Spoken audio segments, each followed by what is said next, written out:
it's us, the Snark Crew, plus our extra special guest, Emma, who is always Yes. supporting and giving us all the kudos in the chat and bringing all of the receipts. And we're so happy to have her. We miss Amy. She's helping Santa tonight, so we're gonna do our best to continue pimping Santa out. She's pimping Santa out. So yeah, I'm going to let the guest of honor go first. Live chat, you're incredible. I'm gonna pull the chat overlay over so y'all can see all the comments from all the channels populate on the video. And Emma, can you tell us a little bit about you and all whatever you want to say to everyone in the chat? Hey y'all, this is so fun to be on this side of things. I'm usually the hype crew behind the keyboard, so this is fun. Thanks for having me.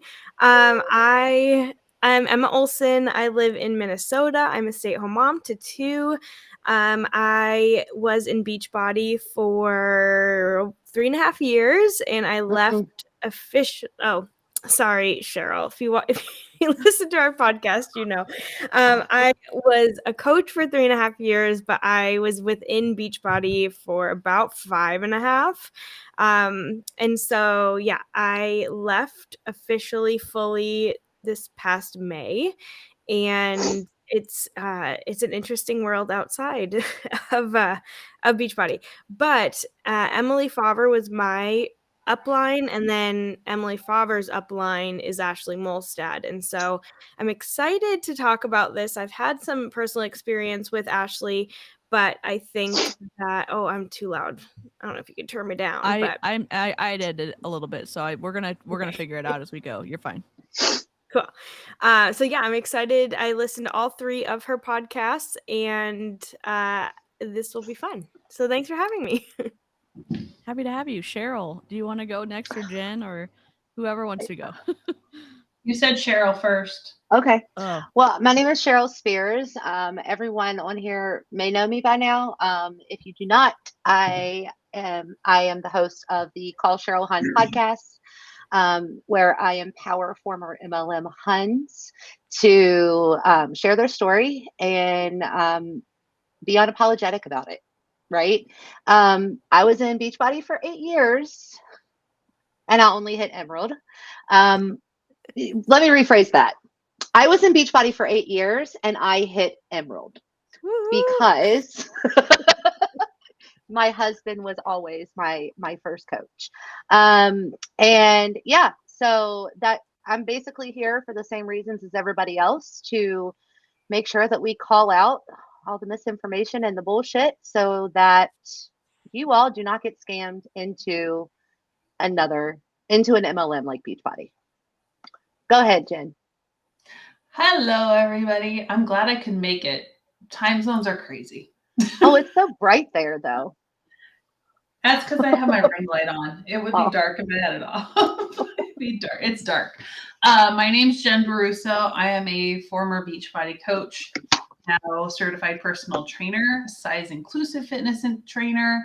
And I work with people to help them get out of the mindset that they were stuck in with Beachbody, the all or nothing. I have to kill myself in order for it to be a good workout and count. So we work through that. We ditch diet culture bullshit. And apparently I am angry and hurt because I share my story. Love it. Yeah. All right, Amber. Hey everybody. You all know me. Was in Beachbody for 5 years.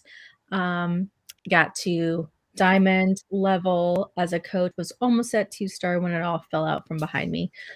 My upline was I don't even think she still coaches anymore, at least not actively. She's kind of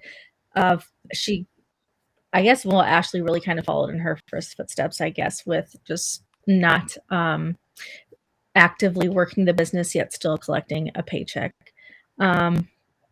But I see like a lot of kind of what like Emma's story, like me and Emma's story is so similar because we had kind of similar uplines and like similar teams, just in the way they kind of operated. So I'm really excited to have her here and just hear her perspective and for her to share her story and help us really to educate and to help give people all the info that they can decipher themselves so they can make an educated decision on either completely just avoiding joining Beachbody or another MLM, or just helping them to leave. I mean, today I got another message that someone canceled their body account. So it's little by little every day we're making a difference, everyone. So Yeah, and let me tell you the count that we're up to right now. Go ahead, BC, whatever you need to do. I'll just interrupt. No, definitely interrupt. We're really excited that all of people who are leaving who find all of our accounts are messaging us and telling us they got out, and hope that it's I hope that these videos help people realize they're not alone for it not working or it being toxic or the disordered things going on behind the scenes, that there's better, more informed scientific help out out of Beachbody, and hopefully trying to point you in the right direction of professionals. I'm at least not them. There's some disclaimers in the description before Cheryl tells us the good news about how many people have jumped ship, but there's some important disclaimers about trigger warnings, the type of trigger warnings that we're going to hear in these podcast episodes. And to give you a little bit of what happened, Ashlie Molstad dropped another podcast. And so I was crafting one night and I was like, I'll just listen. In the middle of that, I'm like, holy shit, I need to text the Snark crew because I was what is going watching on? live when she said that. I was watching and with Jen her. was and Jen and I are like, our brains are breaking right now. And not to be mean to Ashlie, it's very hard in my opinion. And we're gonna hear a ton from Emma, I hope. It was hard to process through everything in real time. And I was mostly like, oh my God, I'm going to keep coloring because my brain is breaking. And then like, oh my God, I can't believe she said that. So there's, if this stream may be too upsetting for you, definitely take care of your mental health. Hop out. We'd love a pity like, but definitely don't expose yourself if you think that it's going to be Yeah. too much. And let's make sure we get those disclaimers in all of the descriptions. Yes, for the they should be in replays. everyone's description. There, right? Okay. Mhm. Yeah, so both of them, the one that any advice that you're going to hear on this channel tonight is not licensed advice. So I'm just going to read the description again just so we have it verbally for everyone. Yeah. So there's a trigger warning. We will review a podcast that discusses mental health, suicide, miscarriage, infertility, misinformation, and unlicensed therapy advice. We're joined by Emma, and she's gonna help like go through some of this as well because she has gone through some of the things and she was able to say, oh, this is what I learned. But us saying like, here's information that combats what Ashlie is saying is not us saying that. It's for informational purposes only. It's not a substitute for professional clinical advice, diagnoses, or treatment. Never ignore professional clinical advice in seeking treatment because of something you have read or heard on social media. And I'm going to double check that all these disclaimers are in everybody's streams, but it's in my stream. And I just wanted to verbally say that out loud so no one is going to be caught off guard. So, yes. And yet, Cheryl, can you tell us some good news before we dive into the deep end? So, this is from September to now because I have not included August because I have a separate highlight for that. But since September, we have helped 107 people leave Beachbody that have let us know, and that gives us 214 Success Club points. Amazing. Amazing. That's awesome. Yeah, if That's more if people anyone than I feels the helped the need to entire time. I was in Beachbody. Just so you know. We love it. Yeah. We love it. Cheryl's our double diamond superstar Beachbody Exeter person now. So she's in charge. She's at the top of the non-cult pyramid, I guess. So we love it. We love it. We love it. We love it. I'm gonna We pull love up the you in a audio non-cult files. way. Yeah, let me pull up Ashley's files. So I want to Where- say just briefly why I think that this is so important, because Ashley's a Beachbody coach, which we know. But also she did her own thing and became a life coach. And I have people within my family who are therapists. And so it is very important to me that therapists speak on therapy related things, and anyone that's not a therapist who is not licensed really understands the boundaries that they have. That I understand that for Ashlie, this is a marketing tactic for her. And I didn't think that this would be until I listened to the episodes. I genuinely thought when she was releasing this podcast that it was going to be her phasing herself out of Beachbody. But then when you hear her praising Beachbody, talking about the hi Carl, I'm the problem. It is me and us. So she is not phasing herself out, and not only is she not phasing herself out, she is giving Beachbody credit for saving her, for her suicidal thoughts.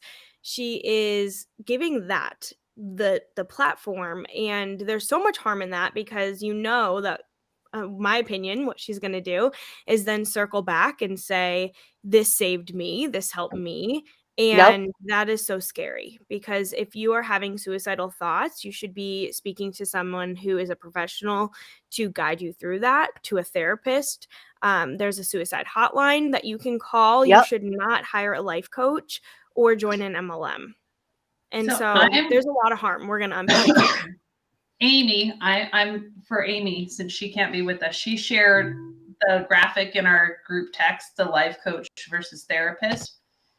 So I just want to read what is under life coach. So this is what a life coach is. And literally, I said this before, anyone can call themselves a life coach. Certifications are available. You can get it in a day. You focus on goals. You're supposed to focus on the future. You have clear structure, short term, no insurance coverage. And the therapist must have an advanced degree and license to practice therapy. Focuses on mental health, rooted in past and present. So again, life coach focuses on the future, not the past. Okay. Yeah. That's all. Oh, Jesus. So yeah, And insurance covers therapy. They don't cover life coaches. Yeah. Open with. So we didn't. Well, it was just kind of a rough day, so we didn't do fun intros. But it's also, I know we're snarking. It's kind of we want to treat it with care as we talk about this, because one, there's lots of things that the podcast brings up, and it's one after the other, and it's a lot of hard things, and it's a lot of misinformation to wade through. I like watching things that are hard with other people, so that there's some, everybody can help each other float a little bit and say like, oh, this is my experience and here's this. And a lot of times the snark crew will say, here is some information from a scientific website, or from like, I don't know what I'm trying to say, but it's not just our opinions. We're also going to say, these are some websites that you can go to for resources to find credible people to talk to if you have insurance and you're able to do that. I have the audio right here. I'm just trying to pull it up. Okay, so the first episode is the title is WTF is Insourcing. We're wondering the same thing. Term. Yeah. So well, okay, so before we start, even I think it's important too that we talk about this, because if it was a one-off episode where she was talking about rewiring her brain and that was something important to her, like with proper disclaimers and her referring back to like, I'm not a professional in this, I'm sharing my experience, fine. But the entire purpose of her podcast is to teach you how to rewire your thoughts. And you are not licensed for that. Not only is that not in the scope of practice, which is, life coach, whatever, you need to really understand how trauma works, how the brain works, and she's not. And so that's why I think that this is so important, because it's the whole podcast premise. So there's going to be week after week her overstepping the boundary, and that's so dangerous. And for the people that blindly follow her and don't listen to the truth, right? Like, I don't want to say it that way, but I used to be this person with Ashlie. Like, Ashlie wasn't even my coach, and I bought into her body positive badass course, right? So much so that it didn't set well with me, but I decided to buy the second one, right? Yeah. So she's convincing, like Carl, she's very, yes. I mean, and people who have followed Ashlie for years and have not seen her red flags and just like blindly go and do whatever she tells them to do, this is really scary. Really and scary. I feel like a lot of also her like target audience now for her podcast is like Beachbody people. Yeah. So I just pulled up the life coach school, and this is from like the very first page. Your brain is the most powerful thing you have in the world. Everything you do and the results you create are all caused by your thoughts within the brain. When you learn to manage your mind, you'll be blown away at what you're able to create and how easy it is to build the exact life you've always wanted. The process is simple to learn and will create massive changes in your life faster than anything you've ever tried before. Are you ready to go all in on yourself? That's directly from the website. So she's taking their concept, first of all. Yeah. That's her intro, isn't it? Well, I was going to say close. that's Robin stuff. Isn't that her intro to her podcast? Yeah.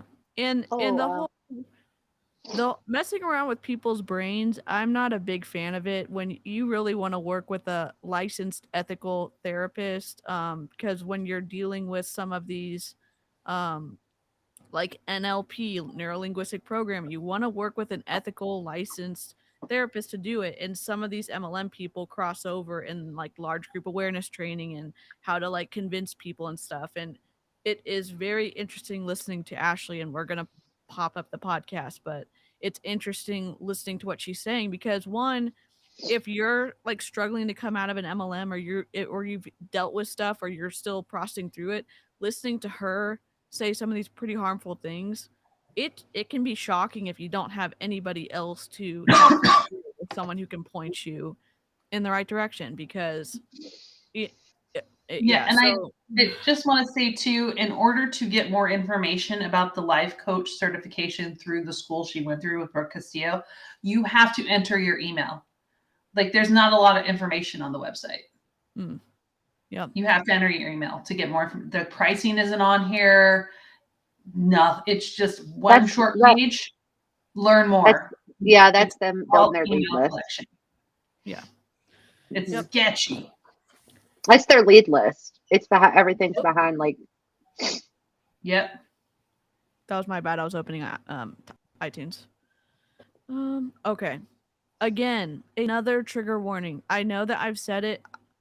I'm gonna say it again. There's gonna be some very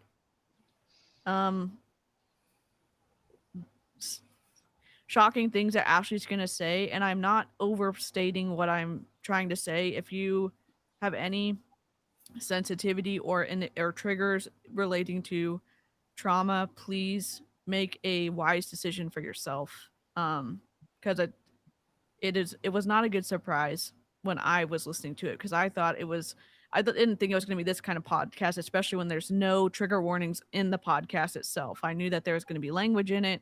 I didn't know that all the other stuff was going to happen. So Again, live chat, you're incredible, but in replay crew, if this is at the point where you need to hop out, that's okay. Take care of yourself. That's the whole point. Okay, let me see if y'all can hear.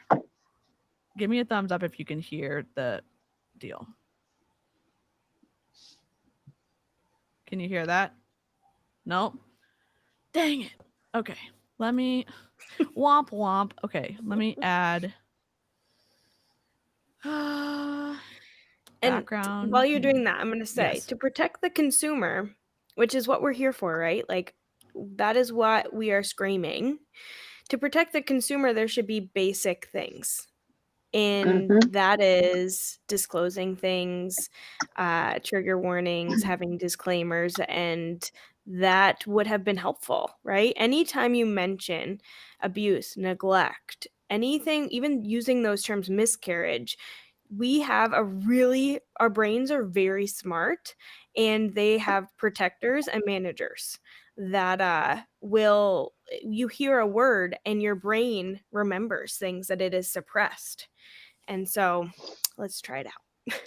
Yep. Hopefully y'all can hear it now. Let's see. Yes? No? No. No. Play. Dang it. Hit play again. Um, No. No, ma'am. dang it. I pulled it into the thing. What the heck's happening? Well, this is odd. Is it in Chrome? That's my answer for Yes. everything. Is it in Chrome? It's right here in the stream. Let's see. Let's try. Technical difficulties. We're besties, unfortunately. Let's see. Add a source. Let me try this.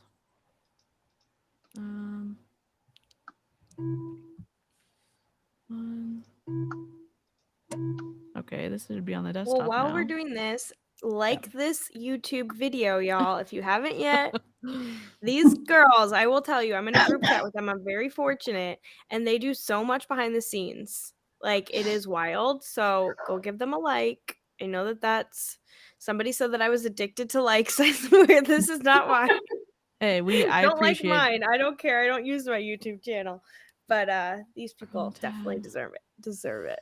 Oh, Go like Emma's too. No, I don't care about any of that, really. Send it to Carl. Go to Emma's Instagram and follow her 12 days of tidiness ish. Yeah, challenge. That's been fun. My house is I have been doing clean. it last night. Like, I have been doing it like behind the scenes. Last night I was in the shower and I was like, what is the one thing that's driving me crazy in this bathroom? And I was like, the shower. We got a scrub mama. Oh, I love it's those. like a scrub daddy. And but a little softer. She's a little softer. It's a little softer. She's a little softer. But I just went to town on, you could clean your shower while you're in the shower. Like, why is it so hard for me to do it? I don't know. I struggle with the same thing. But I came out and it was bright white. I was so excited. I was like, yeah, Emma would be proud. So proud. All right. I'm so glad you guys have been tidying because honestly, 20 minutes. Yeah.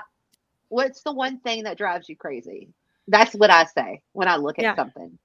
I'm like, what's the one thing that drives me crazy? Yeah. You guys. Yeah, my husband's mess and I refuse to clean up after him. No? Okay, well, now I have no scrubs stuck in my Now I have no scrubs stuck in my head. Can we sing on here? Whoops. All right. Yeah. Should we read the manuscript like I do on the legal streams? Oh my god. But could you use Spotify? Would Spotify work better? Is it iTunes? Yeah, Spotify would work. I'm just trying not to give her more streams. Quit eCam. Oh, I get it. Yeah. Yep. Yeah. Well, I mean, streams isn't really going to do her any good if she's got a 2.4 rating on Spotify. Yeah. Just saying. I could do an Ashlie impression. I'll go get some food and chew. Oh my god, please don't. Okay, let's see. We're not picking. We're not picking. Hey, it's SNARKMAS. Dang it.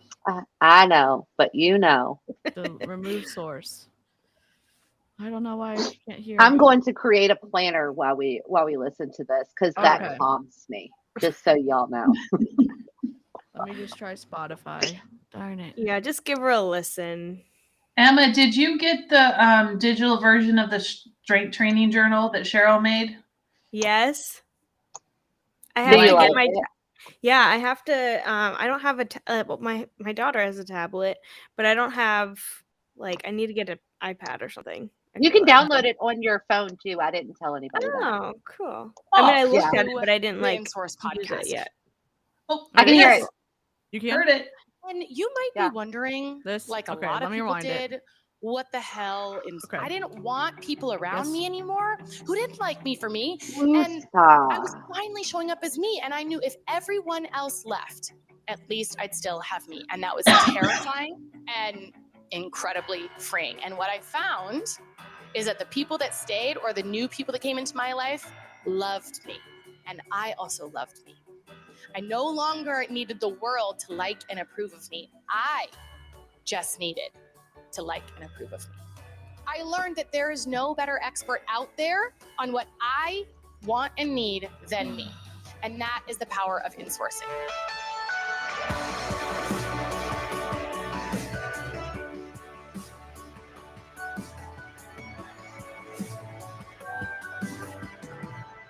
Welcome back, or initially. I don't know. This is episode 1. So what the heck? I don't know. Welcome. Just welcome, guys, to the InSource podcast. And you might be wondering, like a lot of people did, what the hell insourcing is. I getcha. But it is just what you would think it is. It's the opposite of outsourcing. And the reason that I decided the name for this podcast was going to be insourcing is because I actually insourced it. I initially outsourced it, and I asked on social media and friends a few different options. What do you guys think about the podcast? And a lot of people were like, well, I don't really know what insourcing is. So I worry, people won't be able to they won't seek it out, or they won't care to try it. And I'm like, I just kept going back to, but this really does feel like what I am trying to teach, the art of insourcing. And so today's episode, I thought, episode 1, I did decide to name the podcast this. Episode 1, let me help you understand what the heck it is, So Literally yes. I mean, that is, you would want anyone to understand the title of your podcast. I'm not trying to be overly mean. And I know she's trying to start a conversation to lead it in.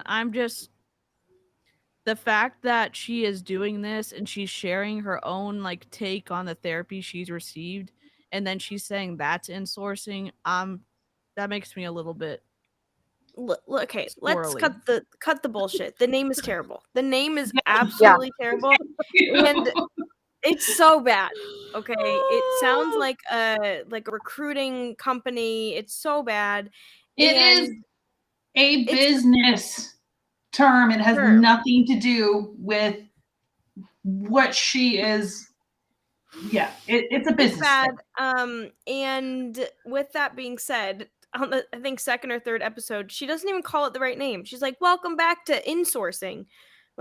Actually, your podcast isn't called insourcing, it's called insource, but it's okay. It's like you being like, hi, welcome back to Call Cheryl Honey. It's like, no, it's called Cheryl Hun. No. So. Yep. I caught that too. Can we also just say real quick, and so since Emma's going to be spicy, I'm going to be spicy. Yeah, she said that she was like, if nobody else is going to like me, then I'm going to go ahead and like me. Have we ever doubted that Ashlie likes herself? Not once. Well, literally on her social media, have you ever doubted that Ashlie likes herself? She's really good at hiding if she likes herself or not. Right. I think she puts on a good face for sure. Yeah. I just I guess part of me is like, oh my gosh, as someone who doesn't really like themselves sometimes, I go through ups and downs, I really like connect with parts of her saying like, "Hey, figure out who you want to be on the inside." And like, Emma said it best on her live the other day when she was trying to say like, "Hey, not in a like F you kind of way, but like I really like myself and I want to be around people who like me too." And I understand that part, but not not in the way that Ashley's doing it for sure. Yeah. Ugh. Starting from our first day on the planet, we are taught everything that we know. The first day? From how we're expected to behave, what boxes we should check, even down to how much and when we should be eating. Even though I feel like how much and when we should be eating is a very innate need. It's a basic human need. But over the years, we are taught to not listen to our bodies, that we can't be trusted. Wait, Right? hold on, We're hold taught what kind of job we should pursue, how to dress. Jen's done already. She's about to Actually, burn that coloring and Jen book. knows this. We are actually born intuitive eaters. We don't need to be told how much to eat. And actually, when we are told how much to eat, that's when food things happen with us. Yep. So that is, first of all, misinformation. And again, also, this is a girl who says she teaches intuitive eating, or she was teaching. Like, it was. She knows who with it her, is. she teaches intuitive. Get it right. The Intentional foundation eating. of what helped her how to do intuitive eating was doing the containers of Ultimate Portion Fix. Mhm. That's what helped her not overeat Yeah, and with this is intuitive episode 1. eating. Hello, Amber. Welcome back. Welcome. Oh, Amber, we ain't even made it like 5 minutes into We're her 2 podcast minutes and yet. 25 Sorry. seconds in, and we're Oh, all pissed God. already. I was listening in the car. I'll I be quiet. was waiting for Peyton to get out of practice. All right. Oh my God. I'll be Married. What to look like, what goals to go for. We are essentially taught that everybody but you knows best what works for you. And some of this stuff is useful, right? I look at my kids now. If any of you are moms, you've seen it. We knew absolutely nothing when we came to the planet. Like, I look at my kids and something that we When do we every came day, to the planet. What was this, Xenu? Like, what's going on? What about crawling, walking, talking? They learn all of that from being modeled, but we don't have to teach them how to put one foot in front of the other. They learn that on their own. Yeah. But continue, Ashley. But continue. Yeah, if y'all are just coming in, we're only 2 minutes and 51 seconds into the podcast, so you haven't missed anything basically. Welcome. Yes, I can tell you the last time I colored, I think I was like 10, so this is a lot for me. Yeah, I should get I'm my- coloring on my Welcome. iPad, so. Oh. in our sleep, brushing our teeth. But it's actually a learned skill. It, like, you have to learn how to like rotate the toothbrush in your hand to get all the cracks of your teeth, and like what pressure to do and how to do it without drooling all over your place, all over yourself. And then that you're supposed to spit it out and rinse with water, and that you do this a couple times a day. And it's a whole thing. Are you supposed to rinse after you brush We your take that all for granted, but that is never mind. how we've essentially learned everything Nicole, in life. yeah. Like, we didn't know anything, and that is why there are so many different belief systems and different walks of life and way to be and think and whatever, because of everyone else's upbringing and what they were exposed to. If it was not based on our thinking, if our thoughts weren't the most important thing, we would all believe the same, right? We would all be the same political party, we would dress the same, we would like the same people, like it would just all be the same, and it's not. Because We our would be in a brains cult. are our superpower. We'd be in a cult. We'd be in Beachbody. Oh wait, we're not anymore. Oh my God. We would be in a cult. No, we love it. We love it. We love it. We love it. We Go love it. for I it. just like some of the generalizations she makes based off of like small things that don't really turn into like actual generalities. Thoughts It's or, just like, yeah. Well, she's like trying to sound like profound, like Yep. finding motivation in the most like menial sort of ways, like whatever. Like, I'm just brushing my teeth and thinking about what I'm gonna make for lunch. Like, Yeah. It's not that difficult. not that hard.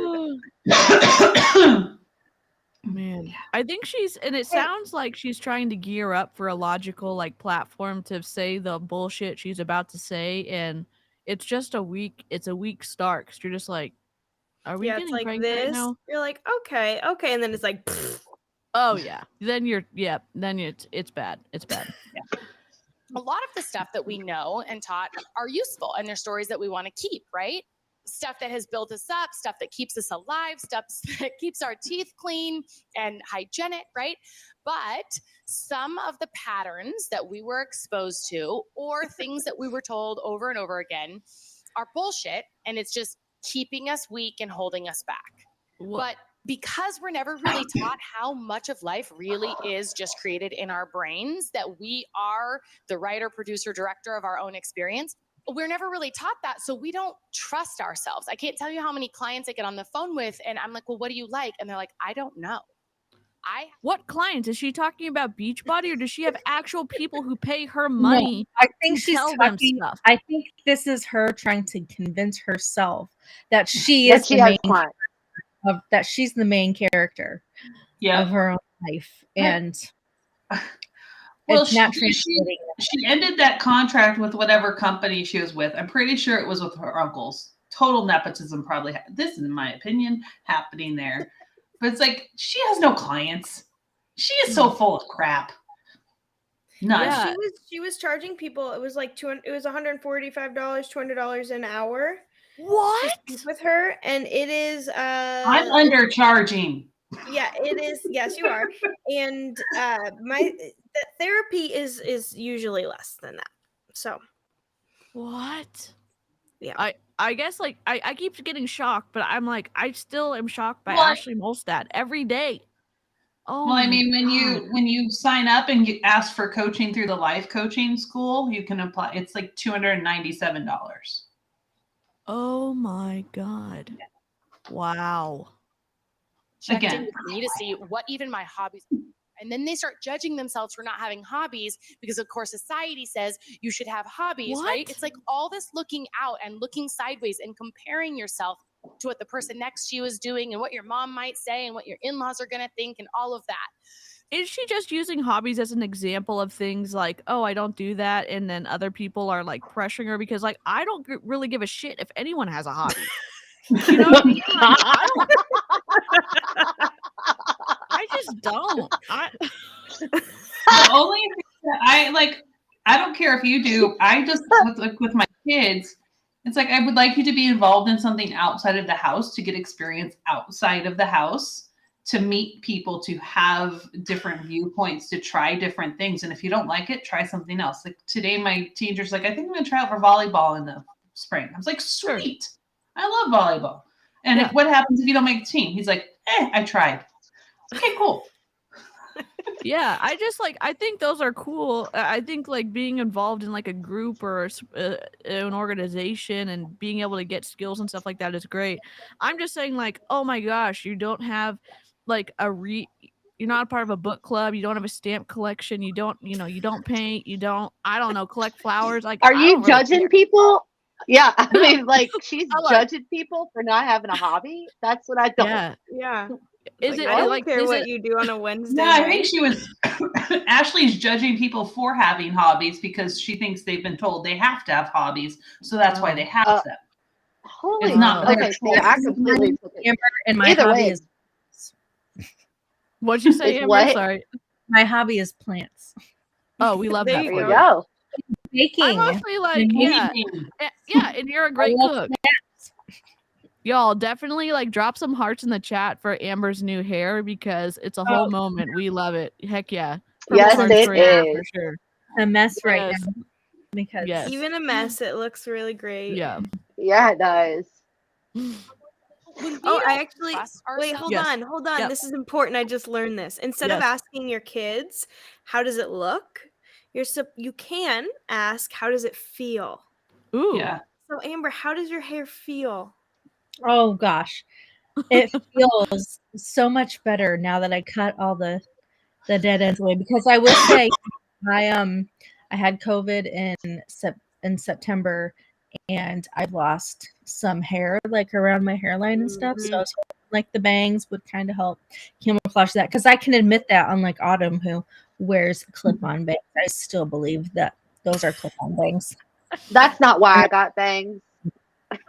Carol, your bangs are incredible. Because You already had bangs. Yeah. When I met well, you. I I got it from I you. need Botox. I need Botox. Anyways, how does it feel? Continue. It I love feels, that though. Amber, I think you It look feels like great to be on again. Marilyn Monroe-y. It's very Marilyn Monroe-y. Ooh, yes. Yeah, I could probably do my hair like that. It would just Yeah, you could. Yes. like pin it and stuff. I do have red Mhm. lipstick on, so maybe on next live I'll do my hair and Heck yeah. make stuff. Thank you, Love it. Nicole. Know what we want, like, dream for, and desire, we stay small. And when we stay small, we're easier to control. And that is the way that the world likes us, because when we're easier to control, we feed the system, we put money into it, especially when it comes to, body insecurities. That is a multi-trillion-dollar industry, the diet industry. You're in And it. cellulite You're was never in a She's in problem it. until someone decided, hey, And You're in it, she's ma'am. over exaggerating. It's a lot, but it's not multi-trillion dollars. It's brilliant. I feel like Ashlie takes her medicine and then she just goes on these rants and she doesn't remember anything she says in any of these podcasts whatsoever. Because remember, Cheryl, when we did when's my episode coming out, Cheryl, on the podcast? Because Actually, I think it's next week. Do you remember Amber's what you podcast. I don't think she remembers anything she said, to be honest. The whole time I'm like, what is wrong with Amber? Like, Amber is, y'all will understand. It's like either Amber doesn't like me or like something's going on with Amber. And I should have just paused the podcast and I should have just said, let's do this later. But at the end, I was like, Amber, did you take your medicine before you got on the podcast? And she was like, yeah. As a kite. One time I recorded a already podcast really with my chill. friend. I recorded a podcast with my friend Lindsay, and I had coffee, and then right after I had a drink, and I was on antidepressants at the time. And Oh, that was Lord. not a good combination because I recorded an entire hour-long podcast and I blacked out. I did not remember it. And I had to the next day say to Lindsay, I was like, literally, I don't remember recording the podcast. And like, thank goodness I didn't get behind a car or anything. So Yeah. warning to all y'all, don't mix things. Okay. And then Well, especially Amber's don't is- record the podcast. This is just I didn't even an FYI, a public service announcement. Amber's podcast is very good. Her interview is very good. She is very chill. It's a whole vibe, just so y'all know. it's just me. Listen, it was at like we were at like 2:30 in the afternoon on a Sunday. That's Yeah. my Yeah. that's It's my perfectly Prime fine. time. chill out time. No, you know, hey, I wait told you to listen. already. You know what I No, mean? yeah, I have. Look, you do you, boo. I'd do it too if it didn't make me hungry, happy, sleepy the whole entire time. Oh my gosh. I can't wait to listen, Amber and Cheryl. Yeah. cream that would combat cellulite. And then it's like, oh, I guess I shouldn't have cellulite. Let's buy the cream, right? And so it's like all those little things add up, and we don't realize that we're thinking thoughts or that we're being exposed to things that are creating our internal belief system. We just think that we're looking at the world objectively, and this is what it is. I am fat, therefore I am disgusting. These What? I'm sorry. I should have also put a trigger warning for fat phobia, but I forgot that this part was in there. I should have just said Ashlie Molstad as a trigger warning because most of y'all know what he says. Yeah. As a blanket statement, like Oh, Yeah. that immediately be prepared for just like trigger warnings and Listen, she's not necessarily wrong that the messages that we receive oftentimes become the beliefs that we have about ourselves. But Yes. Yeah. it feels like her argument or her perspective is falling on the ears of people who she is manipulating and who she is putting into that. And here's why I left Beachbody, because I kept saying I'm body positive, I'm not fat phobic and all of these things, right? Which I truly believe that was in alignment with me. But then I would enroll people into this MLM that recommended side-by-side photos, that recommended portioning your food, that recommended thinking that you were a better human when you're smaller. And so I could Mhm. never fully stand behind my messaging because I was putting people into the ring of fire. If I was saying, and Ashley's done this on Body Positive Badass, she's recruiting the people who have disordered Yep. eating. And then Yeah. she puts them in there. She's like, I'll help you, which she's not able to do because she's not licensed or certified to do that. And then they wonder why this was triggering for them. You just put them in a triggering environment. Of course, that is Yeah. how our Yeah. brains are wired. So it's falling on the ears of people who shouldn't be hearing this message because you are literally handing them the tools to stay sick. Yes. Yep.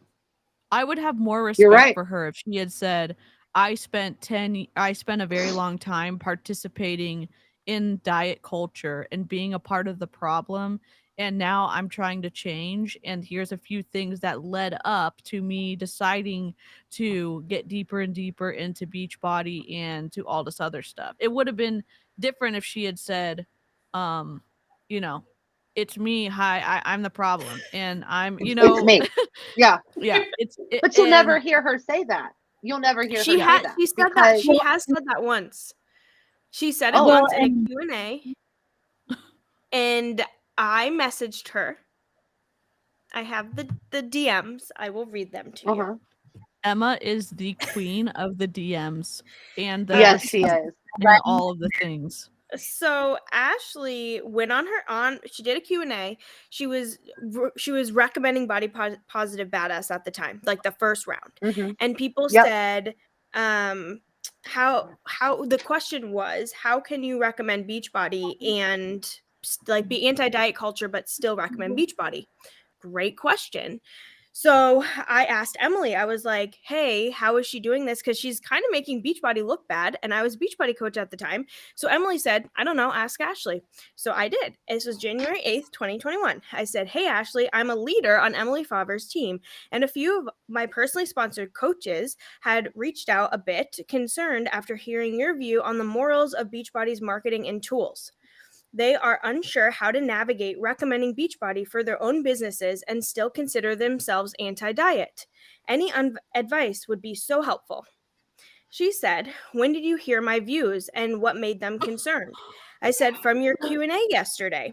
It was concerning because by saying you don't align with Beachbody because you're anti-diet and are taking the route of intuitive eating, it makes others believe Beachbody is diet focused. Many of our coaches and clients look up to you, and it's confusing for us to now get questions from our teams and clients wondering if what they are recommending is harmful and restrictive. She saw the message and And blocked never me. responded. What? Hey, How Ashley, did if she you're do watching that? this, I thought you didn't block anybody. Oh So yeah, I said, she's Emily, yeah. I sent a screenshot and she was like, I don't know what to tell you. I don't know what she's doing, but she's making us all look bad. And that's when they had a falling out. So I asked her, and I was pissed at the time because I had multiple coaches who were like, people are looking up to her. I have clients who are watching her who are saying Beachbody is in diet culture because it is. So then she doubled down on it and then retracted her statement because her paycheck went down, is my opinion. Of course. Yeah. well, and that's the thing. She's so like wishy-washy. Like, earlier this year she was all very anti-Beachbody. She like slammed them on that podcast with Colleen. Like, Yep. absolutely trashed them. And then she like chilled out for a little bit, and then she just like dove right back in after she went to Summit, and she was all fired up again to get For back 2 going. weeks. Yeah. Right. I mean, For did 2 she ever weeks. really? Did her and Shannon's team take Ever, off like like- they wanted? Remember? Locking Locking arms arms? with Shannon. I don't Okay. this is what I think. I think that they put a lot of time into recruiting at that point because they felt like they saw their numbers. They saw that they were failing and they tried and they didn't necessarily find their next Emily Favre and they said this is a waste of time. Let's go do our own thing, and they aborted mission. Yep. And that's not uncommon, right? We see Yep. this happen a lot. Mhm. Yep. So anyways, I did ask her and she blocked me. So Emma, I'm really interested to find this out. I know that we need to get back to the stream, and I'm sorry everybody, but so what happened? Like we just saw today that a big coach on Emily's team or Ashley's team left, right? Mhm. So, I mean, eventually Ashley's team is going to crumble, right? Yeah. But she has Yeah. Emily underneath her. So, how does that help her? So she receives about 10% of the cycles that Emily receives because of the team Okay. cycle bonuses. So Okay. as long as Emily is receiving team cycle bonuses, Ashlie will receive 10% of that because it's the Hmm. matching bonus that is received. Okay. And then her stars, like if she was still, depending on her star diamond, she would get Hmm. quarterly bonuses. I don't think, from the last that I've heard, she's not even a star diamond currently. And so she's not getting, you need to be 2-star diamond to get the cycle bonuses. And with her latest coach leaving, she was a leader on the team. I don't, all of her OG coaches are leaving. And so I don't, her paycheck will eventually crumble. Mm. But Wow. Emily she's getting 10% of what Emily cycles forever. Wow. Okay. Wow. That sucks, Thoughts, man. right? So the world likes us to be small and easier to control. Because when we don't know our value and our worth, we don't demand more of ourselves or the systems or the people around us, right? But I want to introduce you to the concept in this podcast, just the idea that maybe they're wrong. Maybe there is nothing wrong with you. Because what if the problem isn't that you don't know what you want to do with your life, but that you think you should? What if the problem isn't that your parents failed you? It's that you believe they should have been different. That was for me, right? Actually, all of these are me. I did spend a lot of my life thinking that I should know what I want to do, that my parents should have treated me better. Well, my mom specifically, that my body was the problem, right? But what if your body is not the problem? It's just always that you've thought it was, because the truth is our thoughts control everything. Every single thing in our life comes down to our thoughts. The issue. Oh, okay. I know I'm supposed to probably let it keep going. I don't think everything in life comes down to our thoughts. I'm, as someone who like believes in like very broad things sometimes, or I initially am drawn to like, does this rule apply to everything? I love it. I know that some things don't. So like, if I and I don't know what you think about that, Emma, or other Snark crew members. What, I don't think that everything in life comes down to your thoughts. I think some things are important in how you are like thinking and speaking to yourself in some instances, but I don't think everything does, because if that's the case, then what happens when you're the victim of something? That doesn't play out then. Yeah. I just want to say, like, I feel like it's a very privileged thing to say that, oh, the only thing you have to like worry about is negative thoughts in your Yep. life. Yeah. Mm-hmm.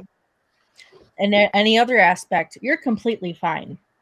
Ashlie just Yeah. bought a brand like $2 million home, and very privileged. So like it, for me to say, oh, if I just speak better about myself, you know, when my life is fairly cushiony at the moment, then that's a privileged thing to say. And I can't apply that to somebody else who lives in low income housing, who doesn't have a car to get them to a job where they can make money, you know, doesn't have Yeah. money to food on their table. So like they could tell all those same things that I say to myself to themselves, and it still wouldn't make a difference, because it's not She's just about also able-bodied. You know, she's Yeah. an able-bodied white woman in America. Yep. So the She's fact so that your she's so thoughts, close. It's very like sorry, Jen. bootstrap mentality, like pull yourself up by your bootstraps, you know, like that sort of thinking. It's just the Yep. toxic positivity is She just keeps mentioning the systems. It's like, you were so close. Say the patriarchy, say white supremacy, say capitalism. Those systems do affect people negatively. Not necessarily upper class, skinny white women, but it does affect people, and they're Yeah. a problem, and they're broken.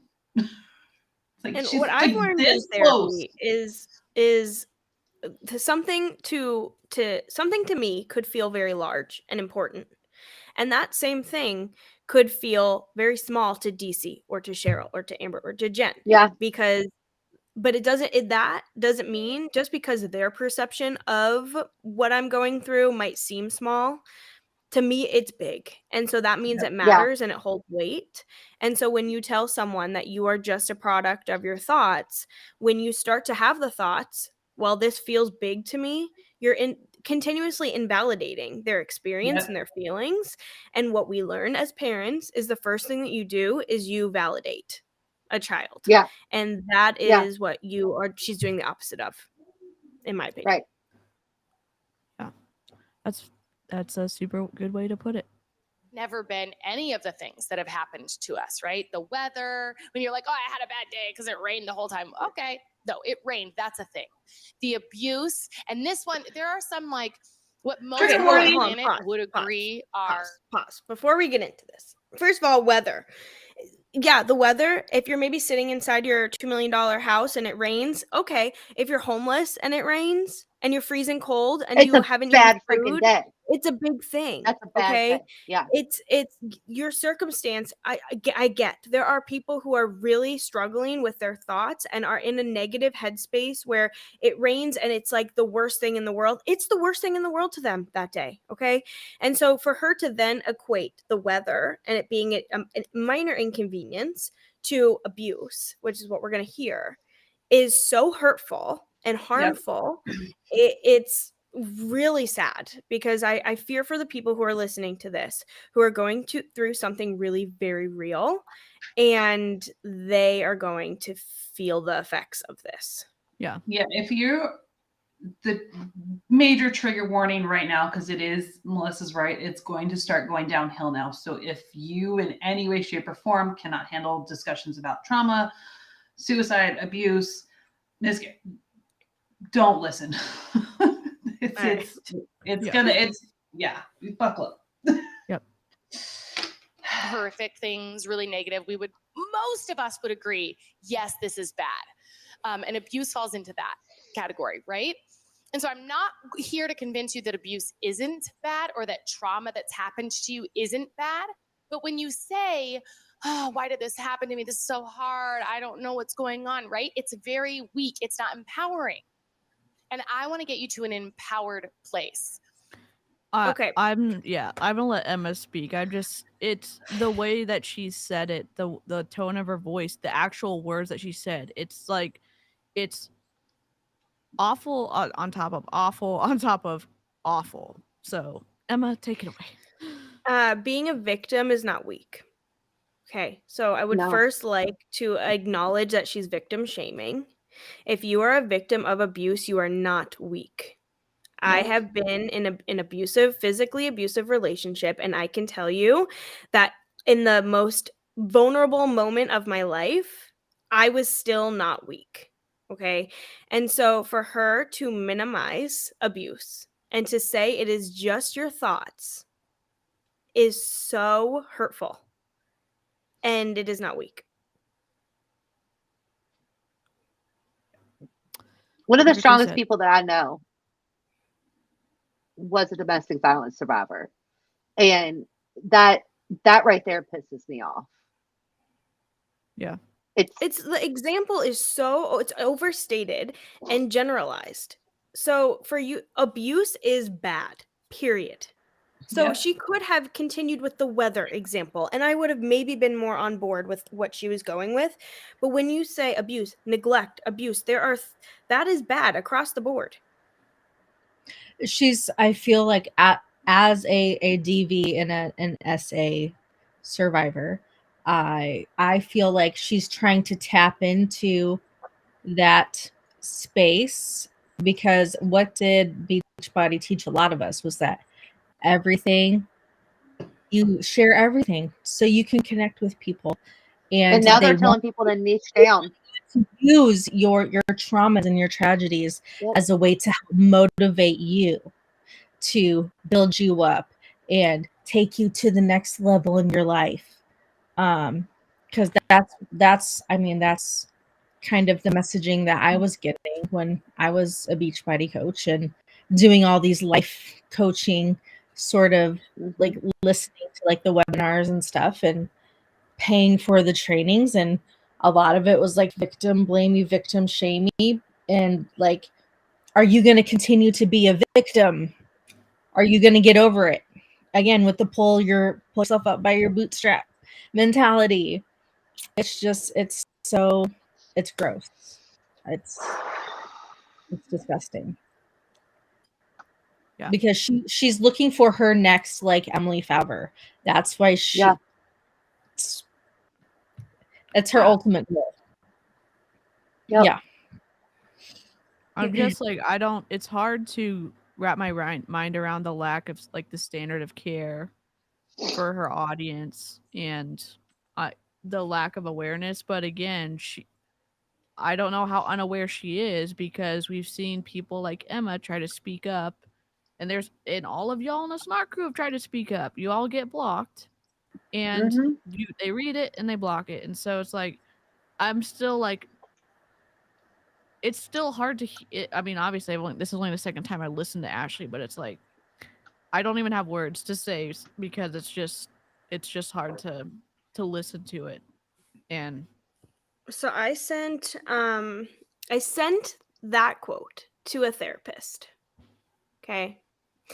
And I said, "Can you tell me what your initial thoughts are about this quote, which is by someone who is not a therapist or qualified to speak on mental health?"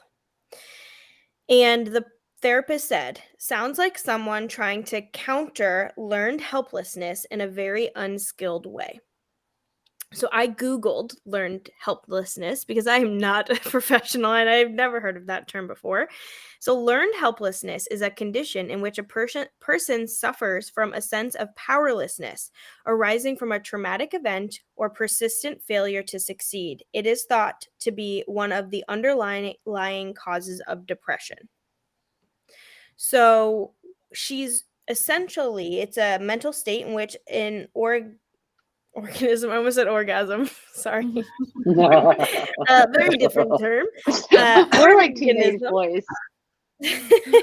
forced to bear adversive stimuli or stimuli that are painful or otherwise unpleasant, becomes unable or unwilling to avoid subsequent encounters with those stimuli, even if they are escapable, presumably. So essentially, it's like intrusive thoughts. Like, how many of us have gone through postpartum and you're literally walking down the stairs with your child and you're like, what if I fell down the stairs and landed on the child and hurt them?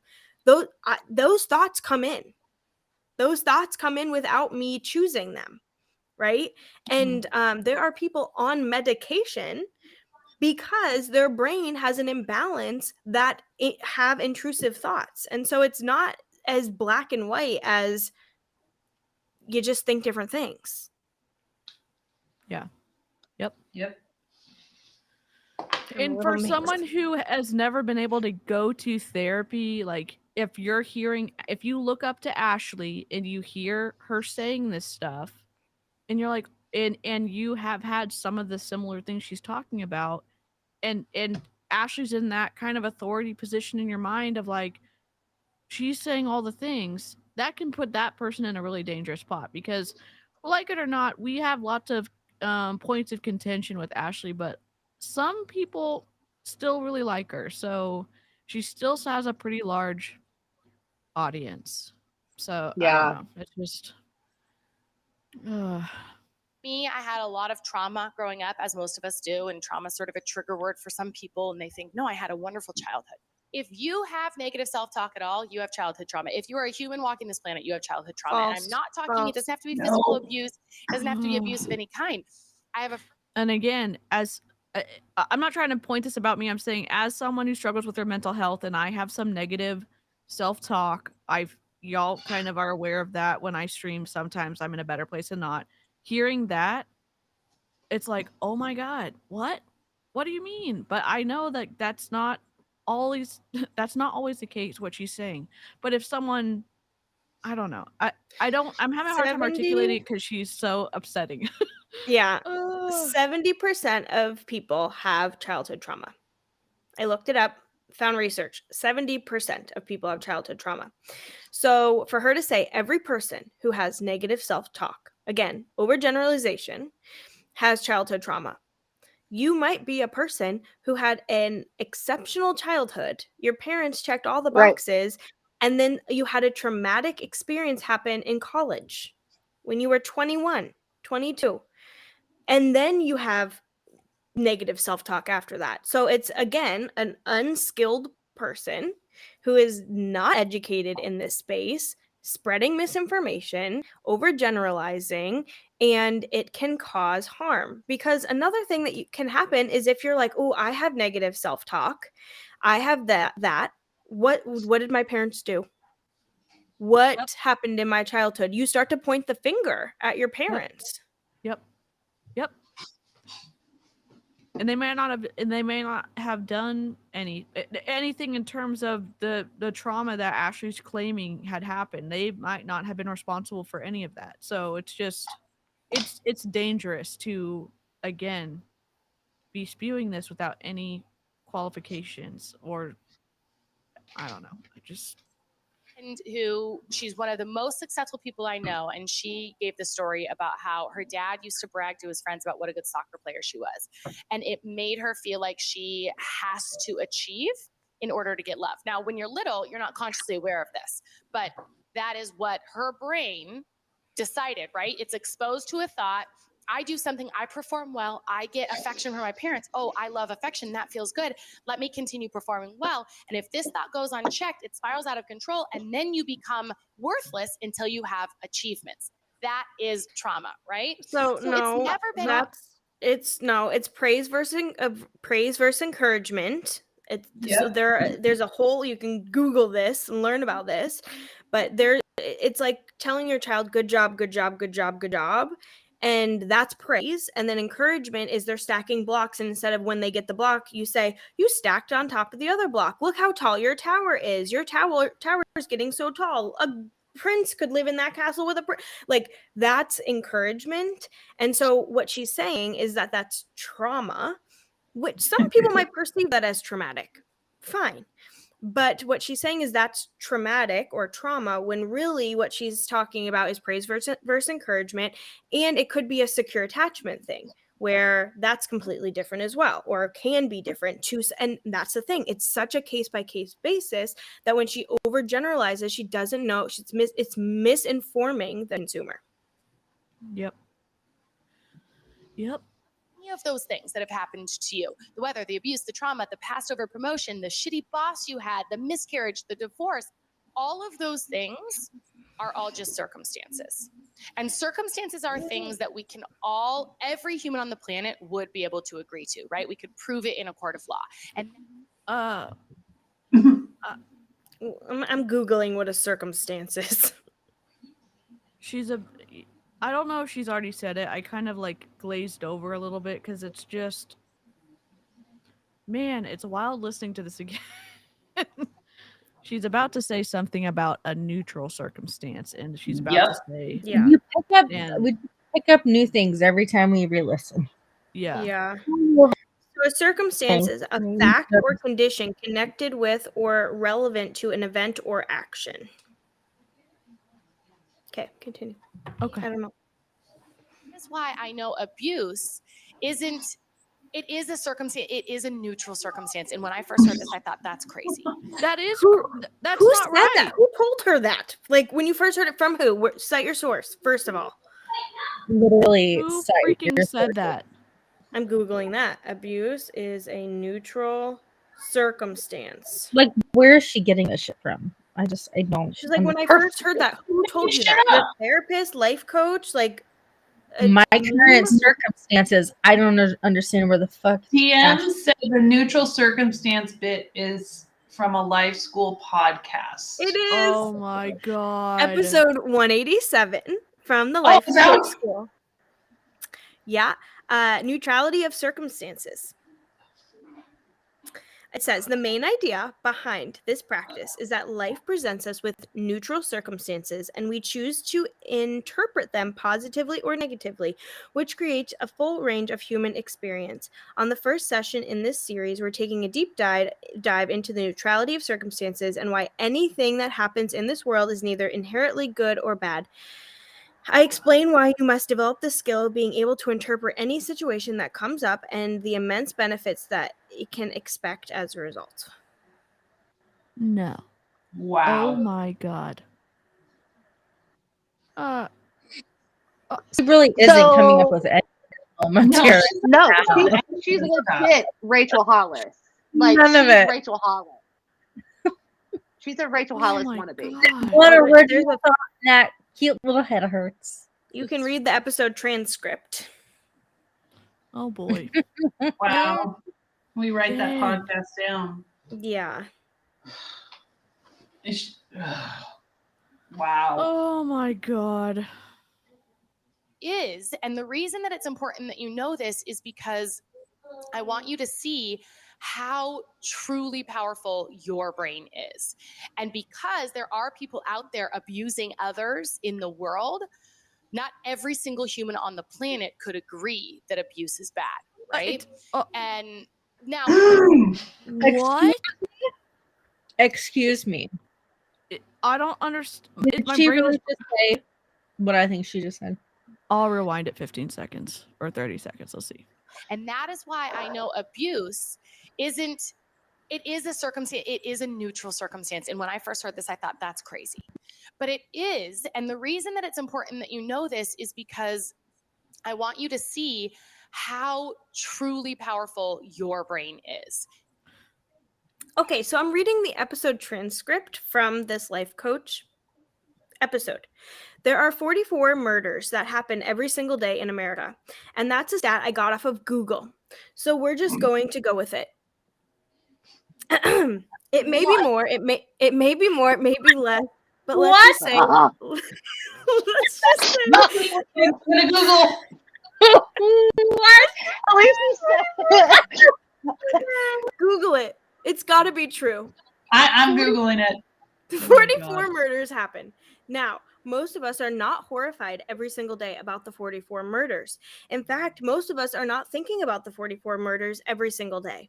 So most of us would say that the murders that happen in the day we're pretty neutral about. Okay, we understand that murder happens. We understand we can't control all of the murder in the world, and we feel pretty neutral on a day-to-day basis about murder. And the reason why is because we're not thinking about it consciously.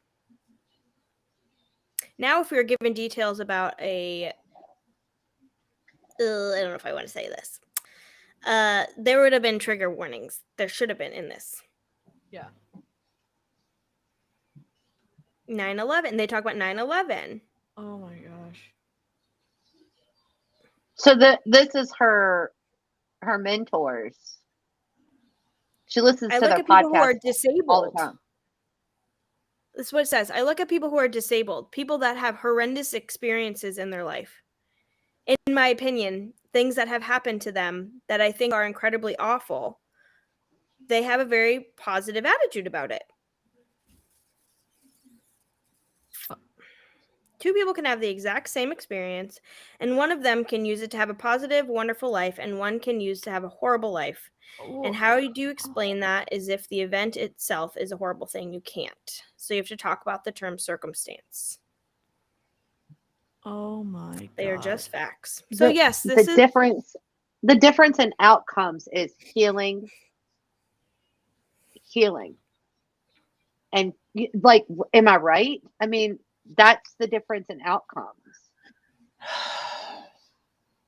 But also, like, to say, like, that person dealt with that trauma better because they're happy and Yeah, making a lot of money and, you know, have a family and look fine doesn't mean that their circumstance was neutral when they got abused. So that, Yeah.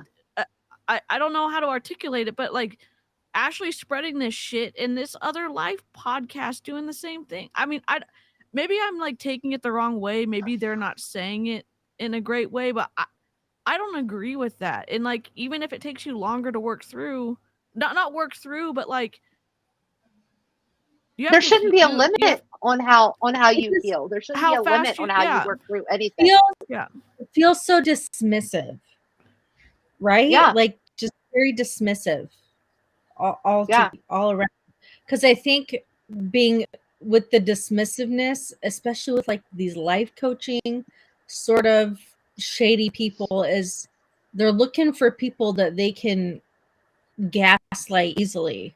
And if they're just more accepting of like the dismissiveness and being complacent and accepting that, oh, maybe I am the victim and maybe I should just move on, then it's Yeah. oh my God, it's So, Yeah, I mean, and I think for me to take back like the way I said is the difference about how you heal. Like for me, when you see the two people, like when you see two people that maybe go through the exact same experience, but they end up having a completely different life, right? It's I'm not saying that it's like one person healed from it and the other person didn't, but it's the way that I'm not even going to say like it's your thought process, right? Like for me, I had a pretty crazy childhood. Okay? Like pretty crazy. And I remember when I was 18 years old, I moved out with my friends, right? If I would have moved out with the wrong group of friends, Cheryl wouldn't be the Cheryl she is today. You see what I'm saying?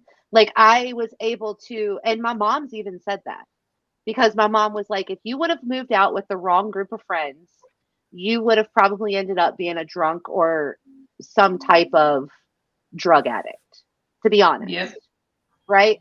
But I moved in with the right group of friends and yeah, we partied, but my friends kept me on track and brought me back down to earth, would call my mom if I got out of line. Right. Like that's what I mean by the difference. Yeah. Because Well, and I could have been on two separate paths, but I was blessed enough to have the path that I took. and The people really, surrounding me. I mean, Ashley's trying to equate it to like circumstance, but really Yeah. there's decisions that we make too. Right. That Right. and sometimes we make bad decisions, and with those bad decisions comes us learning from them and Right. just learn not doing that again and being better from it. Like it's Yeah. just And there's a lot to speak to that. There's so many to making a decision. You made a decision in a split second and it was you were in fight or flight mode and you made a decision and it was the wrong one, but in the moment that's Right. what felt the most safe. Like there Right. are protectors and managers that are wired in our brain, and it's so circumstantial, like depending on the exact circumstance. But Yeah. like Melissa said, two people can go through the exact same experience and one can have trauma from it and one cannot. I mean, and it has Yep. nothing to do with how weak or strong the person is. And Nope. I go back to my sister and I a lot because my sister and I lived the same childhood, and I have moments that I recall and I perceived as traumatic and she didn't. And we were going through the exact same thing, and we had we were different ages at the time, so our nervous system was wiring at a different time. Like there's so many factors that play into it. So Yeah. yeah. And because there are people out there abusing others in the world, not every single human on the planet could agree that abuse is bad, right? And now here's the other thing. I'm going to show you that your thoughts lead everything in your life, but then I also want you to see that you get the choice to continue choosing those thoughts. For me, I'm going to continue choosing abuse is bad, but there is still power in Abuse is bad in any situation. Abuse is bad. Abuse is bad. I think everyone agree. Well, let's think just like the most generous interpretation. Sure. The abuser. Okay, the person doing the abuse. Can't speak for everyone, but I would assume that the abuser knows that what they're doing is wrong. That Right. might be something that they perceive it as like they're getting, like they enjoy it, okay? So like, but they still know that that is wrong because it's wrong, right? It's like Jeffrey Dahmer. He knew what he was doing was wrong. Yeah. Yeah. He knew But murder was Ashley, wrong. what did Like, Ashley murder is say wrong. about that? She had compassion and empathy for him. I mean, again, I'm not trying to be We don't have to go there. compassionate. We don't have to. I'm just saying, like, We ain't going there, but that's what working- she said. working with one of my clients that I work with, they're in the mental health field, and the more and more that longer I've worked with them, the more complex being a victim is. I say victim of a crime, but also when you're also there is more information that leads up, like we talked about circumstances for earlier. I'm losing my like words because I'm very nervous, but like Don't be nervous. You're doing great. Sweet. there is really harsh, horrible things in some of these backstories for some of these people that society says are awful, and and that doesn't take away from how awful what their actions were. And I think we hope to like learn and intervene earlier when we can, but that is, both of those can be true at the same time, is what I'm trying to say. Like, and it's not just, oh man, they were born evil and they're just doing evil shit, no, you know? So like, I'm just trying to say, like, the circumstances also can impact the bad person. You can have empathy. Yeah, you can have empathy for the way that they were raised or the way that they grew up, right? Sure. Like John Wayne Gacy? No, the co-ed killer, right? The co-ed killer, his mom locked him in the basement and made him sleep on the basement floor, right? Like she treated him like garbage, and that's horrible, right? But then you see how, and it's the system that's broken because the system didn't step in and get him help, but they did try to help him, and he outsmarted them. So it's like Bundy. I mean, there's a lot. Look, I'm a true crime series. I watch it all. It's my favorite thing to watch on TV. So I mean, your girl goes to sleep with disappeared. So. My best friend in grade school was the most normal girl ever. Her parents were so nice. She had a nice house. But she murdered another girl when we were in high school. Yeah. So I had friends, 2 girls that went to my middle school, 6th and 8th grade, and they murdered their mother because their mother was going to send them away to live with their dad or a boarding, like the oldest was going to a boarding school and the other one, I can't remember what it all was, but they completely murdered their mom. And they were just, well, the older sister wasn't normal, but the younger one was. Yeah, I guess like what her saying that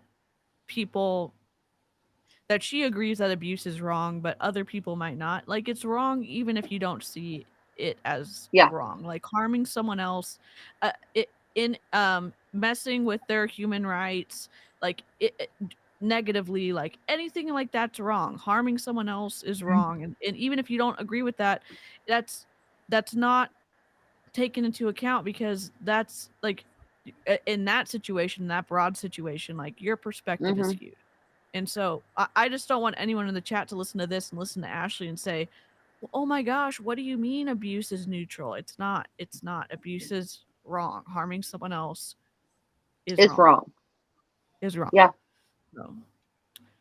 Knowing that is my choice, not something I was forced to think and believe, right? Because then you're more empowered. You can make more of those decisions when you start becoming one with your own internal knowing and questioning some of your thoughts and getting, really clear on, instead of this is this, I'm thinking this is this. It's a subtle shift, but really powerful. So they say that life is 10% what happens to you and 90% the way that you respond to it. Who is they? Right? But Who's I they? think we have been living the opposite. I think it was like Michael Jordan or something. Life is 90% what happens to us and 10% our reaction.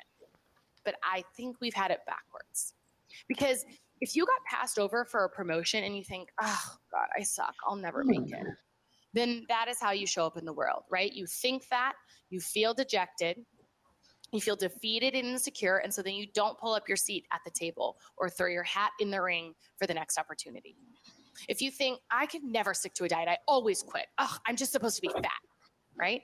Then She just at the very beginning of the podcast was talking about the negative impact of the diet industry on the world and people. And then she's using an example about using it as how the mindset makes you ruin your diet. I mean, it's just, God dang it.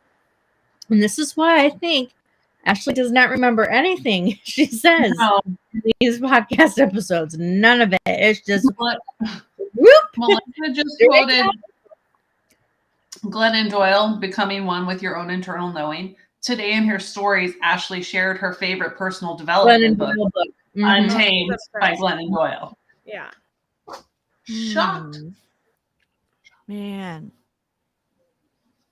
Okay. Learn to not show up for you. You learn that you can't do things you set your mind to, that you can't do hard things. You think that you are the problem. Glennon Doyle. And then the next time that you set a goal in your life, whether it's physical or anything, and then it gets the least bit hard, you're going to quit because, quote unquote, that's just what you do, right? It's so much more complicated than that. And again, it's so much more complicated when you're talking about body image or even eating or giving your body like nutrients or training for a marathon. Yeah. Dang. Ashlie. Okay, so this I'm going to read about your belief system because I think that this is important. Everyone has a belief system that drives their behavior. To be successful, we should understand the major beliefs that influence our work. If we believe that equity markets are efficient for blah, blah, that's stupid. Our beliefs are not always at the forefront of our subconscious. That is what makes them challenging. We are perplexed when asked outright about our beliefs operating system. It is always running in the background like Windows on a PC, but we don't actively acknowledge it. So the reason I think this is important is because you might have these conscious thoughts, but there are a lot of subconscious thoughts that you cannot rewire on your own in this capacity. And I can tell you, I've been going through something called Psyche, which is a treatment that helps to rewire your subconscious mind. And I've been doing that with a therapist. And so the point is, what I'm trying to say is that there are actual therapies that you can go through. There's EMDR. There are actual therapeutic things. And Ashlie talked about that on her stories today, EMDR. But sometimes your subconscious is protecting and managing, and you have stress responses that are happening. So yeah, it's very easy to say your conscious mind, but there are other things happening. Percent of the time, if we are feeling unsatisfied or unfulfilled in our life, it is because of the thoughts that we are thinking. And I want to be clear, this doesn't mean that you will never feel uncomfortable thoughts again, because sometimes what we need to feel and what we would choose to feel is pain, grief, anger, sadness, right? This podcast and insourcing is not about feeling just only positive and happy and fun feeling emotions all the time. It's about feeling all of it, the whole human experience, and understanding that you're not doing anything wrong when you're going through the hard stuff, right? But a lot of times we are stuck feeling hard stuff because of the thoughts that we're thinking that are totally optional, that we wouldn't be thinking if we were consciously aware of them, right? Like one of the things that I used to think, one of my stories used to be basically that I was a piece of shit and I made the world worse being in it. That's not something I want to continue believing. That does not serve me. And this shows up in so many ways where it does serve me now, where I can look and be like, is this true? Or is this a story I'm telling myself? And do I want to continue believing this story? Right? I spent the first 34-ish years of my life believing that the most important parts of my life were the opinions that other people had of it. I dreamed that I would have a job people would approve of, maybe be envious of. I spent all of my life looking for a mate that would choose me, right? I was just like constantly seeking someone that said, you are worthy of being loved. I hustled for my worthiness, thinking that my success is what made me lovable and likable and Is she reading from a script for this podcast? Yes. Okay. Impressive. I spent almost every night in high school and college watching Sports Center so I could be a guy's girl. And I'm not saying I didn't enjoy Sports Center, but I didn't do it because I enjoyed Sports Center. I did it because I thought it would make me cool. I bought the house that we could barely afford because I thought it would impress my friends. I hid my depression because I was afraid of what people would think. I was ashamed. Okay, I'm sorry. I can't get over the fact I knew she sounded very like that she just had a very long stream of thought the first time I listened to this. So she had a script and nobody like looked over it and said like this is pretty problematic, or she didn't let anyone read it. Ashley I didn't doesn't let ask. anybody read it. Yeah, she doesn't. She just In does my shit. opinion, she doesn't ask permission. And uh, Yeah, no, And- she's got nobody proofreading that or anything. And her editor isn't gonna tell her no because she's paying him. yeah.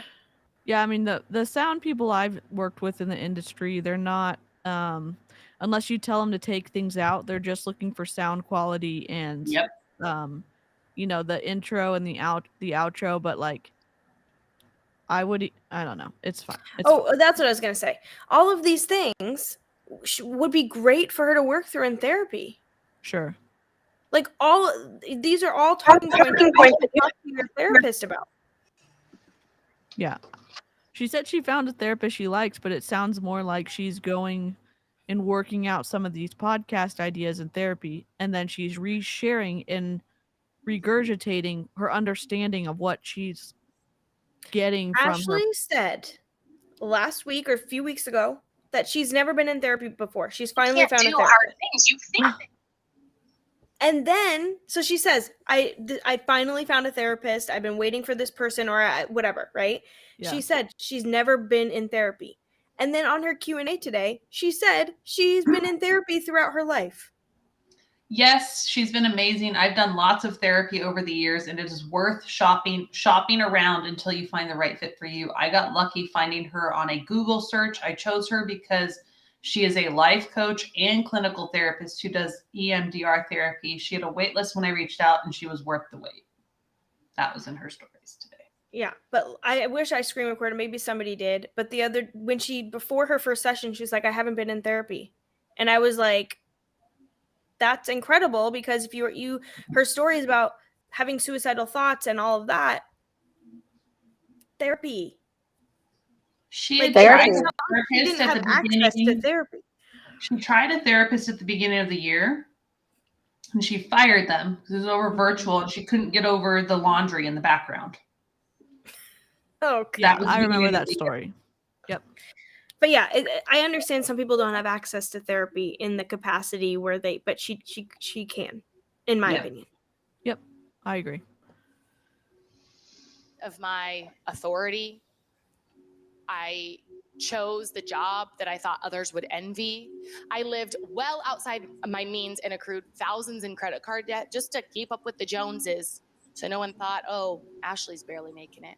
I binged and restricted for years, thinking that if I just made myself small enough, that I would finally be worthy of taking up space. And after all of that, after all the years of showing the world the version of me I thought it wanted me to be, I was depressed.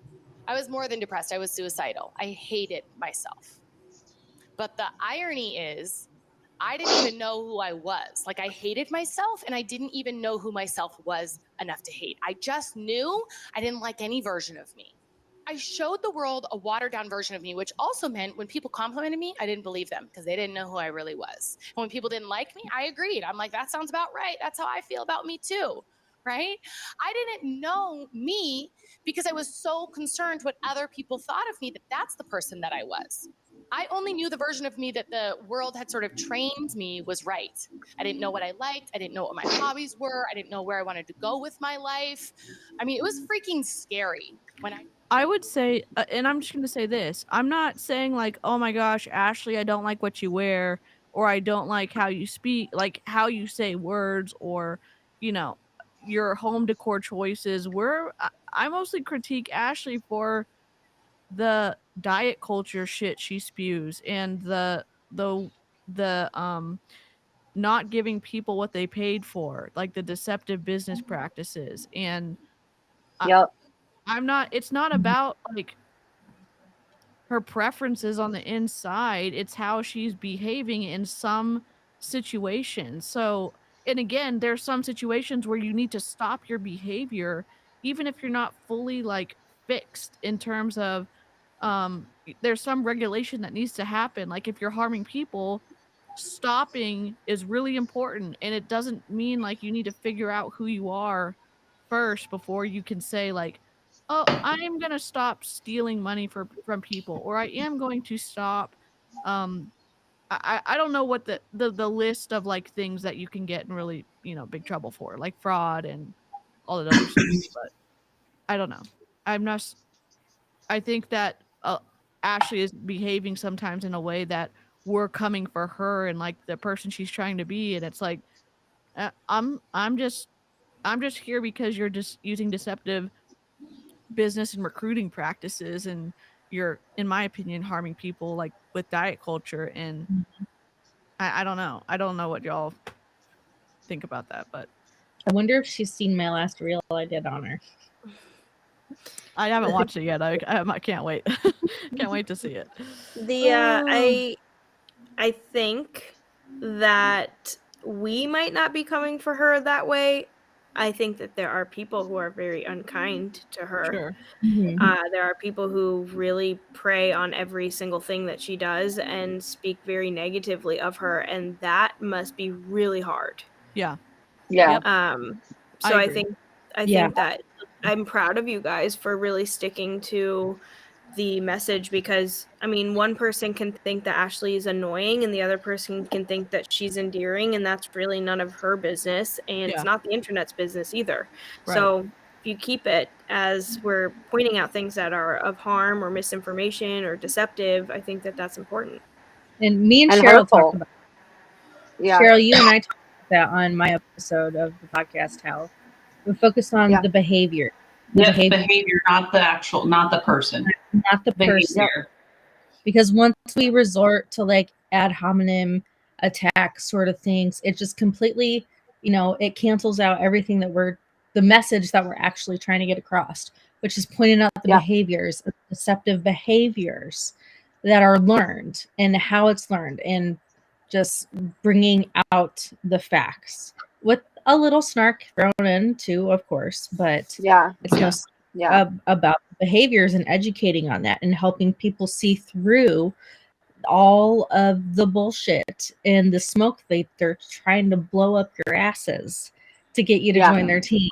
So yeah, and my hope is like, if you're on Ashlie or Emily or any these bigger teams and you're watching this stream, gosh, I hope that maybe you take some of this to heart, or I don't know, in a miraculous situation, maybe someone sends this video for Ashlie to watch, but it's not. Our hope is like for limited change behavior. We're not saying Ashlie, like, if it's your jam to like, I'm not talking about what you like or very surface level things. I'm not talking, again, I know I'm reiterating this, but it's like, I'm not trying to not make you Ashlie. I'm just saying, like, please stop lying to people. Please stop using deception to recruit. Please stop participating in diet culture, and that's harming people at a very large scale, in my opinion. Please stop. And that, I don't know. It's just, I think that is she ever gonna listen? I don't know. I think that I'm like, no.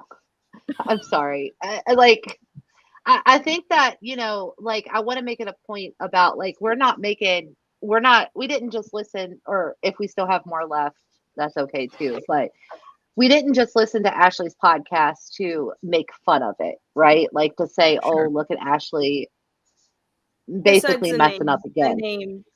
The name. But the thing is that like, let's say Ashlie, I mean, because everybody can have a podcast. I mean, you can, right? All you have to do is download an app and everybody can have a podcast. But The difference between a good podcast and a bad podcast is when you're actually talking about things that you've went through and how you have healed, but also letting people know that just because this helped me doesn't necessarily mean it's going to help you, right? Yep. The way that Ashlie comes across in her podcast is that this is how it should be, this is how it works, and I'm telling you what to do. And I'm demeaning everything that you've ever thought about your life, whether if you went through a miscarriage or anything, right? And that's bullcrap, right? She can talk about, she's been through those things. So it's like, why can't you make it, this is how I healed through it, right? Like, and then say in the same instance, I mean, where's the trigger warnings? Where's the please go seek professional help if you're really going through these things? That's the problem. This is hurtful to people. Yeah. Yep. I agree. Decided that I was going to let go of all of the rules and create a new identity. Yeah, and I didn't do this. We can save the rest. There's about 7 minutes left, and I can put it on 1.25 speed. Let me see if I can speed it up. Hold on. Here we go. 1.2. I didn't do it overnight. I dipped my toe in the pond. Brené Brown and her work has been some of the most impactful for me. So one of the first personal development books that I remember reading is The Power of Vulnerability, or actually listening to. It's a presentation, so you can't read it. But The Power of Vulnerability is a 6-part presentation. And in it, she asked the audience, how many of you, when you feel like you're, showing up brave and showing your vulnerable side and you're scared to say something, how many of you, when you share those things, think it makes you weak? And everyone's hands go up. And she said, okay. And how many of you, when someone else shares their vulnerability with you, when they share things that they're afraid, to shine the light on, how many of you think that of them as brave? And everyone's hands go up. And she was like, that's the thing, right? We all have skeletons in our closet. We all have things that we carry shame over. And there's nothing that you could carry that is so awful and disgusting and, mortifying that it's going to send people running. And more than that you won't be met with a chorus of people saying, me too. And I remember at the time feeling, because I was just coming out of the suicidal phase of my depression and really the deep, deep depths. And I was terrified to share that because I thought, here I am. It was at the beginning of, my public journey when I started sharing multiple times a day. And I thought, here I am trying to build this business, get people to trust me. And then they're going to learn that I'm struggling with my mental health. Certainly, they're not going to take me seriously after that. And so I was terrified to share that. But I knew that I had to, because I am nothing if not coachable. If someone that is living the kind of life that I want to be living tells me to do something, I'm going to do it. And Brené Brown showed up with a sense of freedom and ease. It made so much sense. I'm like, I'm going to do this. I'm going to share. And then I started sharing, that I liked the color pink. And I was afraid of that because I thought I was a girly girl. I used to be so ashamed of the volume of my voice. And I started just allowing people to think I was loud. It started with just little things, and then it moved into big things. And what I learned about all of them, all of these things that I hated about myself, are the things that made me unique and special. And if I didn't reject them, then I didn't tolerate hanging out with other people who rejected them. A part of it, I'm sad that she felt that like her voice was too loud and she didn't like that about herself. I genuinely no one should feel like parts of who they are inherently grating on everyone and that you hate that about yourself. I feel a sense of compassion towards her, and I'm glad that she, in some ways, started to just be herself and get people to like those parts. Because, I'm not here to say oh my gosh, I can't stand Ashlie. I hope she doesn't have any friends. That's not the case. Again, it's a limited little sliver of please stop harming people. Please stop sharing information that's wrong and hurtful. And I'm glad she's worked through some of this stuff that she's talking about, but she's mixing it in with some of these other bigger things that's holy shit. Well, here, what Jen stated at the beginning of this was that a life coach, the boundary that they are allowed, there's no regulatory board, but allowed to speak in, is in the tense of future. So future tense. A therapist, past tense. So what Ashlie is doing is sharing her experience. She's a platform to do that. She's allowed to do that. Okay. the problem that I run into when listening to this is she continues to bring the tense to the past, where a life coach should be saying to you, there's a place in this world for life coaches, right? Like, they're Sure. great. Okay. So what she could be doing is talking about how, okay, let's talk about how we're going to move forward with your goals, right? Like, let's talk about how we're going to take your current life, formulate goals, and we're going to move forward to that. But what she's doing, and fine, she's setting up the podcast, she's setting up the vibe fun. But if you listen to the future, why I wanted to talk about this is because I'm going to talk to you about like your childhood and help you to rewire the foundation. That is a therapist job, not a life coach job. Yep. That's a very good thing to keep reiterating here is, and again, if you're watching this in the future, replay crew, you're incredible. That again, life coach, stuff in the future, therapist, stuff in the past. And that's a good, like, at least it's a good filter to say, oh my gosh, I have a little bit of like squirrely feelings about like, should we be talking about this? That's a good like litmus test, at least, to get on the right track. So Well, and Amy said, because Amy went through a life coach school, and what she said was that what they learned in life coach school was that if you are speaking with someone and they're talking about something that was out of your scope of practice, that they would refer them. They would say, like, you should be working with a therapist on this, but what I can do is this. Yeah. With you. Have that very, very clear boundary. So what I would ask of Ashlie is, if you in the future are going to put disclaimers and things, I would hope that you would have someone to refer people out to if they come to you and they say, hey, I was really triggered in your episode and I'm realizing that I have childhood trauma that I haven't worked through. I hope that she has resources to send to people that she is not compensated for. I think that's important. It doesn't turn into another code that she sends out for a therapist, then she's getting a kickback for it, because that is really icky. Yep. Agree. Yeah. These things that I thought made me never good enough made me exactly enough. And of course, not for everyone, right? There are still people who, when I decided to show up, I lost a ton of people, but I lost the right people, because people that didn't like me, that didn't appreciate me, they opted out. And that was good for me. I didn't want people around me anymore who didn't like me for me. And I was finally showing up as me. And I knew if everyone else left, at least I'd still have me. And that was terrifying. And at the same time, incredibly freeing. And what I found is that the people that stayed, or the new people that came into my life, loved me. And I also loved me. I no longer needed the world to like and approve of me. I just needed to like and approve of me. And so I got busy exploring my desires and dreams and my wants and my no ways, my oh hell yeah, and my oh, fuck no, man. I learned that there is no better expert out there on what I want and need than me.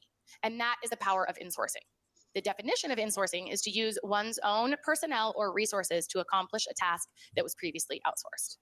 We have outsourced so much of our lives, in a our business, thoughts, in our a dreams, business, our choices. In a business is a business. Oh my god. Oh my gosh. Do you think that's a good place to stop since with the definition for tonight, or oh, y'all? I don't even know what to say. Amber, how are those? They look delicious. You like my cheese pie? Yeah, yeah. I'm very envious. So good. I would love a segment, Amber, of you reacting to, well, I guess you're blocked from Autumn, but you could download it and do side by side of Autumn's, like, I don't know, her Shakeology stuff, and you just like cooking a full delicious dessert. You know, I would love that. I would. I will absolutely do that, because I've thought of doing that before. Like, I have so many recipes from my mother-in-law's like recipe, like family recipes that have been passed down for decades. Oh crap, decades and decades. I have to pick some, and a lot of it is like baked goods. Heck yeah. And I really succeed at like baked good things. But yeah, That's Yep. incredible. It's all the good snacks. Yep. Amy is the one who has the life Yes. coach certification.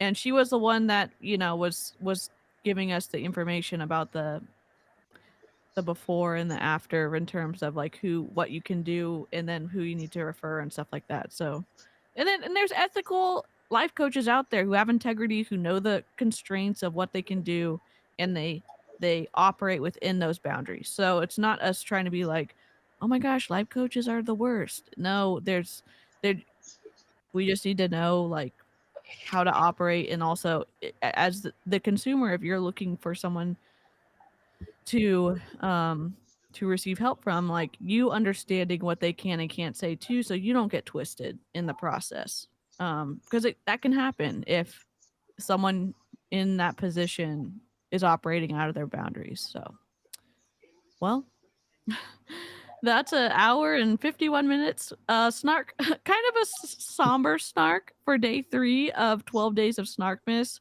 We have more maybe more lighthearted snarks coming for the rest of the days, and maybe Emma can join us again. This is our little baby request, but don't want to cross any boundaries, but you're always welcome. Mhm.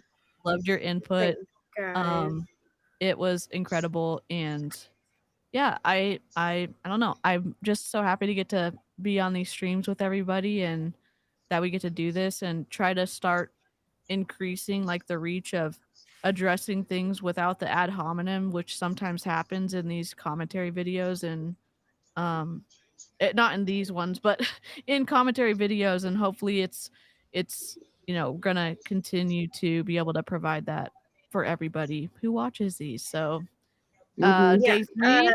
a good point to that we didn't talk necessarily about is that life coaching is not regulated. So Good there's not point. necessarily somewhere we can go report things about what's being said, and that's also, and that's a problematic in itself. But you Yeah. just pay someone to keep you valid.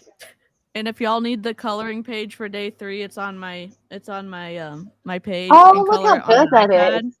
Easy, that's You can good. It you can drag and is. drop the colors on Procreate. That's how the file's set up. So if you just want to have a coloring moment or a drag and drop moment, you could do that on your tablet. So, or print it out. It's on my bio. So yeah. Thanks everybody, Thanks, and we will everyone. catch you on the next live stream. Bye.